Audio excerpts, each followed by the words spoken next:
Hello mga kapuyats! Welcome po sa Puyatola, ang channel para sa ating mga puyat na sa gabi at puyat pa sa umaga. This is your Ate Maggie and today we will talk about the logical functions if and or. So by the way, kung hindi ka pa nakaka-subscribe, huwag mo nang patagalin, subscribe ka na sa ating channel at kung may extra time ka, paki-like mo na nga din po itong ating video. So itong mga logical functions, they help us make decision sa loob ng ating Excel report. Kumbaga, tinutulungan nila tayo sa pasya-pasya, no? Yung mga ganong bagay. Marami sila, sobrang daming functions. Actually, sobrang tagal ko nang gumagamit ng Excel. Hindi ko pa nagagamit silang lahat. So, I have barely scratched the surface. So, dito sa ating Excel file, pag pumunta ka sa formula sa ribbon, makikita mo dyan ang ating function library. So, pwede mo silang isilipin isa-isa. And then, nandyan din yung mga recently used. Kung meron kang recent Excel report, ito makikita mo yung mga huli mong ginamit. So, madami sila. But for the purpose of this video, we will only discuss if and tsaka yung or. So, ang gagawin natin dito sa mga functions na to, i-discuss natin sila paunti-unti. Kumbaga, baby steps. Kasi sa totoo lang, this is gonna be overwhelming para sa mga baguhan especially, no? So, unti-unti lang, we will get there. Huwag kayong mag-alala, no? The more you use Excel, the better you will become at it. So, I have here a sample file. Meron lang akong maliit na table. Meron akong 5 employees. Ito yung kanilang July sales. And ang quota nila is 40,000. So, the goal here is to establish kung sino-sino bang mga employees ang eligible sa bonus. Ang pinaka-basic na way, the simplest way to test kung sino yung mga eligible dito is by Boolean. So, ano ba yung sabihin ng Boolean? Si Boolean ay isang uri ng logical test kung saan kinukumpara niya ang dalawang bagay or dalawang values. Ang inire-return niya sa atin na answer ay it's either true or false. So, let's try. Okay, eto na para mas ma-appreciate nyo itong ano bang pinagsasabi ni Ate Maggie na boolean, boolean. Eto na siya. So, we start it with equal sign, syempre. Tapos, dahil pagkukumpara natin yung dalawang values, syempre, i-define natin kung ano yung first value. At anong klaseng comparison operator ba yung ating gagamitin.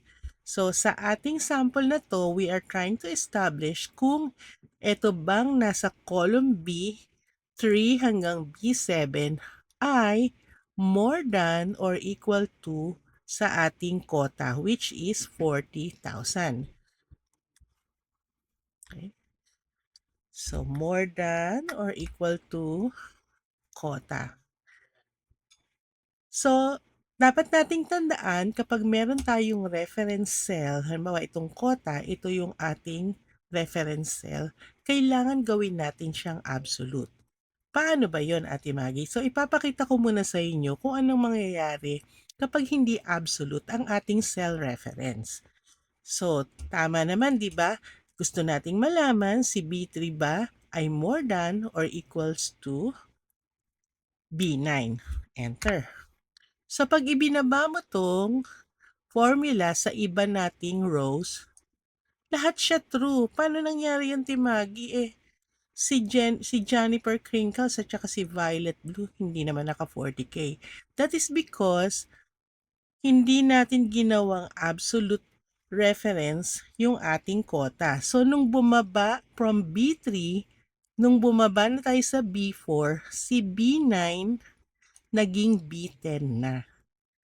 Kasi gumagalaw ang formula kapag nililipat natin or dinadrag natin sila sa ibang area. Nag-a-adjust siya, kumbaga. Marunong siya mag-adjust. Sana all, di ba? So, Tingnan naman natin kung anong mangyayari kung ito ay naka-absolute cell. So, ang gagawin nyo lang, click nyo lang itong cell, hindi na kailangan i-highlight. Tapos, i-click nyo itong F4. Doon sa taas ng inyong keyboard, yung maliliit na mga keys na nakahilera, yung mga function keys natin sa ibabaw ng mga numbers. Hanapin nyo dyan si F4, and then, yan na siya. Magkakaroon na siya ng mga dollar sign and then hit enter. So, pag ibinaba natin yung mga formulas, tama na siya kasi kapag ibinaba natin si B3 dito kay B4, nag-a-adjust yung B3 naging B4 but the cell reference remains B9. Hindi siya nagbabago. Loyal siya kumbaga. Charing. Alright? So, isin natin to papagulo to. Yan. So, syempre, sa actual reports, hindi naman natin isasubmit yon with the values true and false. Most likely, gusto nating makita is kung sino yung mga eligible or hindi, or kung sino mga nakapass or fail, kung isa kang teacher, tapos ang boolean mo is yung mga grades nila sa exam or recitations or whatever. So, puntahan naman natin ngayon itong si if. Okay, so dito naman kay if, bibigyan natin ng panibagong mukha itong si true at saka si false. Using the same boolean statement. So, ano ba yung ating boolean statement kanina? Equals B3 more than or equal to B9. Make this an absolute cell reference. Enter. So, ito yung kaninang same din, di ba? Yan yung ating boolean. But this time, i-wrap natin siya sa if function. So, pag tinype mo si if, open parenthesis, dito ng guide. So, ang una, kailangan mong i-define yung logical test, which is yung boolean statement natin kanina. B3 more than or equals to B9. And then, sabi niya may comma, and then value if true and value if false. So, ano bang gusto kong maging values na lalabas dyan? Gusto ko kapag true yung statement, lalabas dyan eligible. So, remember, if the value we wanna show is a text, kailangan natin siyang i-enclose. Pero kung numeric value, hindi na. As is lang. Okay, comma, ano daw yung value na gusto mong makita kung false yung ating boolean statement. Gusto ko ganito lang para kita agad kung sino yung eligible. Then, since meron tayong open parenthesis dito, kailangan natin siyang i-close. Ate Maggie, anong mangyayari kung hindi ko na i-close yung parenthesis? So, dalawa lang yan. Either i-auto-correct ka ni Excel, especially kung konti lang naman yung mga conditions na nandyan sa formula, or bibigyan kanya ng recommendation at option kung i-accept mo yung correction niya. With this, dahil tinanggal ko yung close parenthesis, when we hit enter, i-autocorrect ko lang niya. Kasi simple lang naman yung formula. And then, ibaba natin yan. Makikita mo, si Jennifer Crinkles at saka si Violet Blue, dash lang. So, pwede rin namang numeric. Sabi ko sa inyo, tanggalin na natin yung open and close quotation. Lagyan lang natin 1 and 0. Okay, so 1. Okay, so balik natin. So, gusto ko ito eligible at saka dash. And that's how we use our original Boolean statement and wrap that with the if, so it will show us what we want to see, whether the condition is true or whether the condition is false. Okay? Now, dagdagan natin ng konting complication. Gamitan natin ng and tsaka or. We have here on top our original tables from sales at saka sa if tab. Nandyan siya. And then, dito sa mas ibaba, naglagay ako ng 2 additional tables na may dalawang criteria. So, if and tsaka if or, they have the same structure. Parehas sila na dalawa yung criteria or Boolean statement. So, paano yun? Sa if and, dahil nga sabi niya and sa Tagalog at, so, kailangan itong unang criteria at yung pangalawang criteria ay ma-meet mo para ka maging eligible.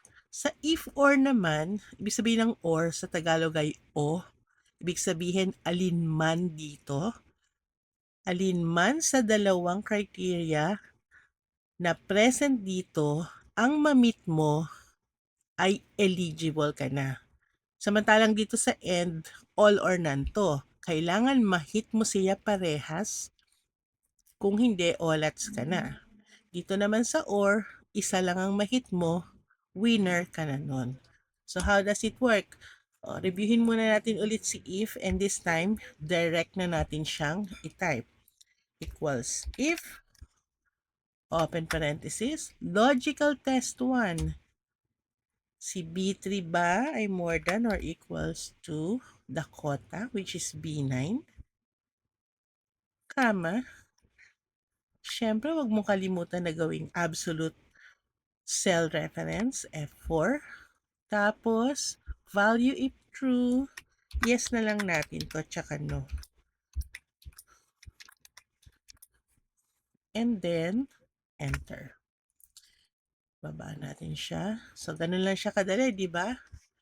So, kung ang dalawang value na pinagko-compare natin turns out to be true, lagay mo ang yes. Kung hindi naman, no. Ganun lang siya kasimple. Dito naman sa if and, let's break the formula down. Simulan natin sa Boolean muna. So, we have 2 Boolean statements na dapat masatisfy. So, equals and. So, nandyan na yung guide. May logical 1, logical 2. Hindi lang siya limited sa dalawa. So, hanggang ilang logical test ba ang gusto mong ilagay dyan, ikaw ang bahala. But, sa example natin na to, ang logical test 1 natin is kung yung July sales niya ba ay more than or equal to the quota. At ang logical test 2 naman natin ay kung ang policy count niya ba ay more than or equal to the policy count minimum of 50. Close parenthesis, enter. So, since this is a Boolean statement, ang ibabalik niya sa atin na value ay either true or false. So, meron tayong hindi nagawa. That is yung ating absolute reference. So, tatlong true, dalawang false. Pag in-absolute mo na siya, isang true, dalawang false, isang true, isang false. So, ang laki ng difference, no? Ang laki ng impact dun sa accuracy ng ating report for a simple error as hindi mo lang ma-absolute reference yung dapat mong i-absolute. So, lagyan natin ngayon, para hindi true or false yung ating display, we will wrap it up with the if statement. So, if, open parenthesis, tapos ayan na yung ating Boolean. Lalagay na lang natin kung ano yung gusto nating ma-display. So, lagay na lang natin eligible at saka dash dash. Okay? So, dito naman, halimbawa Ate Maggie, dahil medyo complex yung ating formula, paano ko nakalimutan ko na lagay si closing parenthesis? So, tingnan natin. So, this is the second thing na nabanggit ko kanina. Una is either mag-o-autocorrect siya kung simple lang yung iyong function or formula at siguradong sigurado sa Excel na yun yung correction or iyon yung tamang update do'n sa iyong nakalimutan.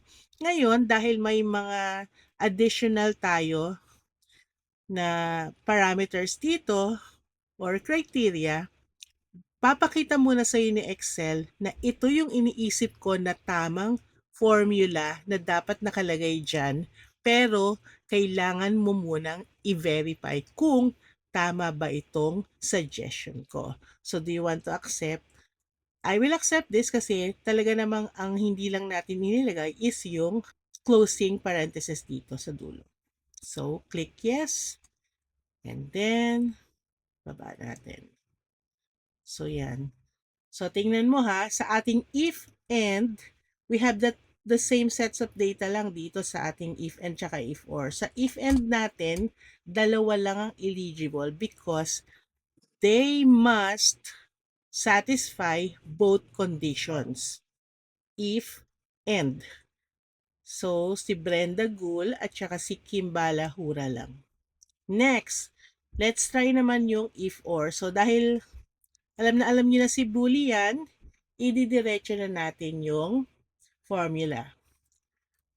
Okay, equals if, open parenthesis, ano pa, or. So, okay lang yan kahit lowercase or uppercase, i-autocorrect yan ni Excel, yung formula nyo.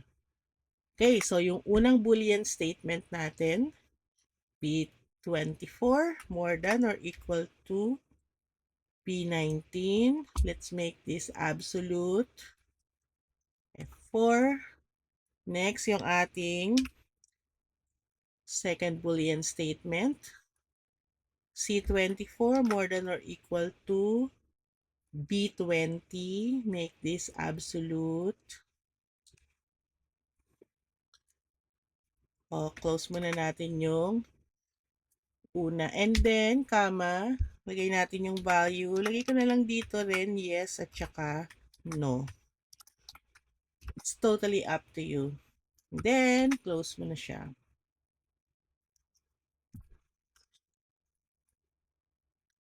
Baba natin. So, dito, sa if or, apat sila na na-qualify. Kasi, kahit isa lang sa mga condition na to ang masatisfy niya, ay winner ka na.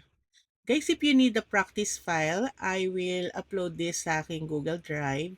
Tapos ilalagay ko yung link doon sa description or sa first comment para ma-download nyo. Meron kayong mapag-practicean. Thank you for watching, guys. Again, this is your Ate Maggie and I hope you have a wonderful day.